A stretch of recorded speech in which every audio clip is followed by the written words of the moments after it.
संगत जी जय गुरु जी, शुक्राना गुरु जी।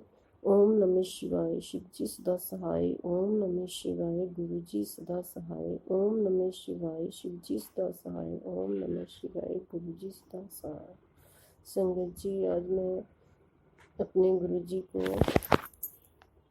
अपना पुराना सत्संग शेयर कर रही हूँ और पूरी संगत सारी संगत जी को भी मेरे जय गुरु जी, शुक्राना गुरु जी। यह मेरे गुरु जी के लिए बहुत बड़ा शुक्राना सत्संग है। आज सोमवार का दिन है, महाशिव का वार है। संगत जी मेरा यह सत्संग वीरवार से लेके सोमवार तक का है। संगत जी पिछले वीरवार गुरु जी का मैसेज आया था कि कुड़िए तो सत्संग सुन, अपना कष्ट कटवा, तेरे और तेरे परिवार के ऊपर नेगेटिव शक्तियों का साया छोड़ा गया है, जो कि मैं काट रहा हूँ और तुझे चमत्कार दिखाऊंगा। संगत जी फिर शुक्रवार फिर एक मैसेज और आया जिसमें कि गुरुजी ने कहा कि कल मैं तेरे घर आऊँगा, तो शुक्रवार को मुझे कुछ मीठे का भोग लगाना और तेरे परिवार को ब्लेसिंग दूंगा। संगत जी मैंने शुक्रवार को गुरुजी को कड़ा प्रसाद और जल प्रसाद का भोग लगाया और गुरुजी ने कहा था कि मैं आऊँगा, तू मुझे पहचान लेना। संगत जी जैसे मैंने गुरुजी को भोग लगाया और मैंने पाठ पूजा की, शाम का टाइम था, 7 से 8 बजे के बीच में एक बटरफ्लाई मेरे घर आई और जो कि ट्यूबलाइट के आसपास घूमने लगी और मुझे ऐसे लगा था मैंने कहा है तो बटरफ्लाई, और मैंने मन में कहा जय गुरु जी, शुक्राना गुरु जी, क्योंकि संगत जी मेरे बच्चे और मेरे पति अभी गुरु जी को इतना नहीं मानते, इसलिए मैंने उनको नहीं बोला।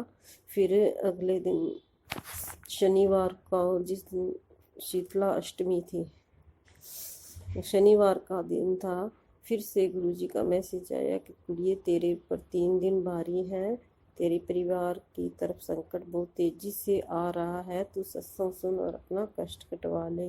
संगत जी मैं दोपहर को काम से सारा काम करके जब मैं गुरु जी का सत्संग सुनने लगी तो मेरे मन में विचार आया कि मैंने रात बटरफ्लाई को देखा था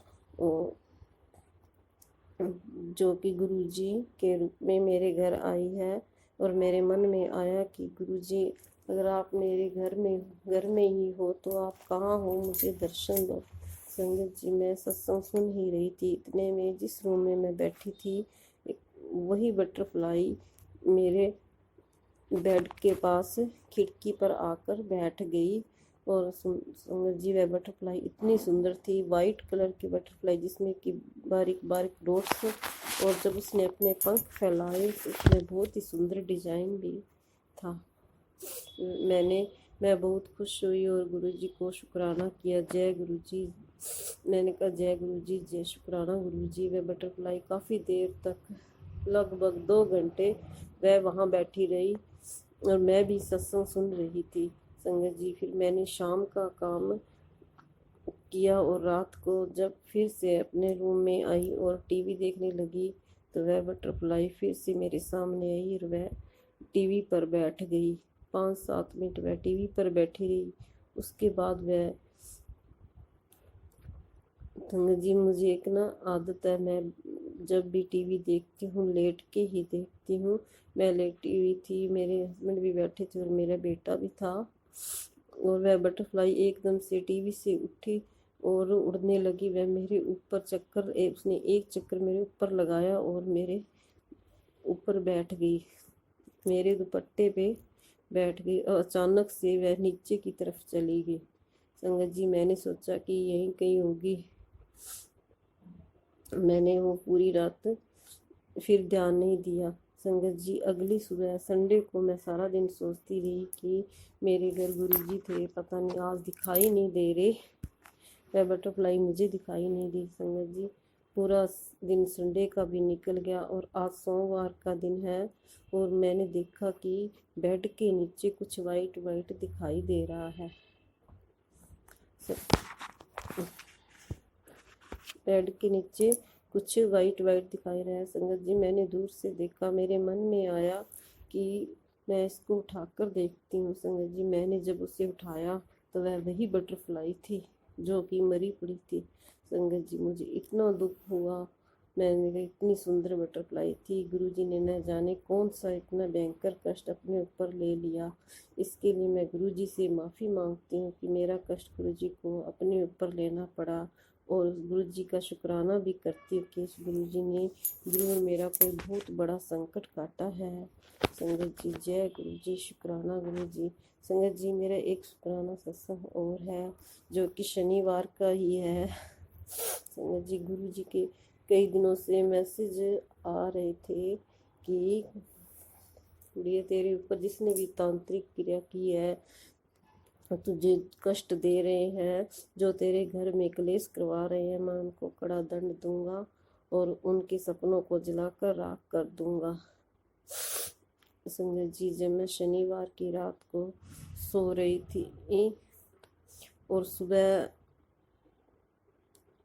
सुबह मैं 5 बजे वॉशरूम के लिए उठी तो मेरे मन में आया कि मैं 5 बज गए, मैं उठ के नहा लेती हूँ। फिर संगत जी मेरे ना बॉडी में बहुत ज़्यादा पेन हो रहा था, इसलिए मैंने कहा मैं थोड़ी देर और सो जाती हूँ, बाद में उठ के नहा लूँगी। संगत जी जब जैसे ही मैं सोई मेरे मन में विचार आया, मैं गुरु जी का सिमरन करने लगी, सोते सोते मंत्र जाप करने लगी और 10 थोड़ी देर ही मंत्र जाप किया। उसके बाद मुझे नींद आ गई और नींद में मैंने देखा कि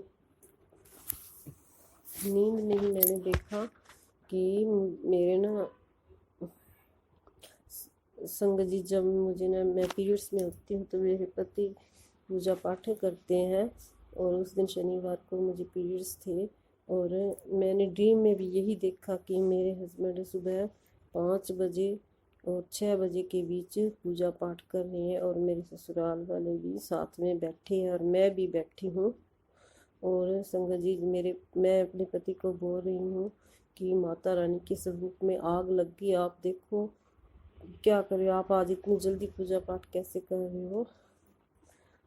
और मैंने कहा कि माता रानी के स्वरूप में आग लग गई है। उन्होंने अपना पाठ पूरा किया और जब उठे तो एकदम से उन्होंने माता रानी के स्वरूप को उठाया और बालाजी का भी स्वरूप था जो कि उखड़ा पड़ा था शीशे में से, और उन्होंने मेरे हाथ में रख दिया। मैंने कहा आप ये क्या कर रहे हो, मेरे पीरियड्स आए हुए हैं, मुझे क्यों पकड़ा रहे हो। संगत जी पता नहीं गुरु जी इस सपने का क्या मतलब है, गुरु जी ने कौन सा कष्ट अपने ऊपर लिया, और माता रानी और वीर बालाजी ने भी हमारा कोई बहुत बड़ा कष्ट अपने ऊपर लिया। संगत जी जय गुरु जी, शुक्राना करो जी। इसके लिए मैं गुरु जी को और मेरी माता रानी का बहुत बहुत शुक्राना करती हूँ, मेरे वीर हनुमान का भी बहुत बहुत शुक्राना करती हूँ। लख लख वार शुक्राना गुरु का, अनंतम अनंतम शुक्राना मेरे गुरु का। मैं आज के अपने सत्संग का यही विराम करती हूँ। जय गुरु जी, शुक्राना गुरु जी, और आगे के सत्संग की तैयारी करती हूँ। ओम नमः शिवाय, शिव जी सदा सहाय। ओम नमः शिवाय, गुरु जी सदा सहाय। संगत जी जय गुरु जी, शुक्राना गुरु जी। सत्संग शेयर करने वाले आंटी जी को भी मेरा लख लख बार शुक्राना।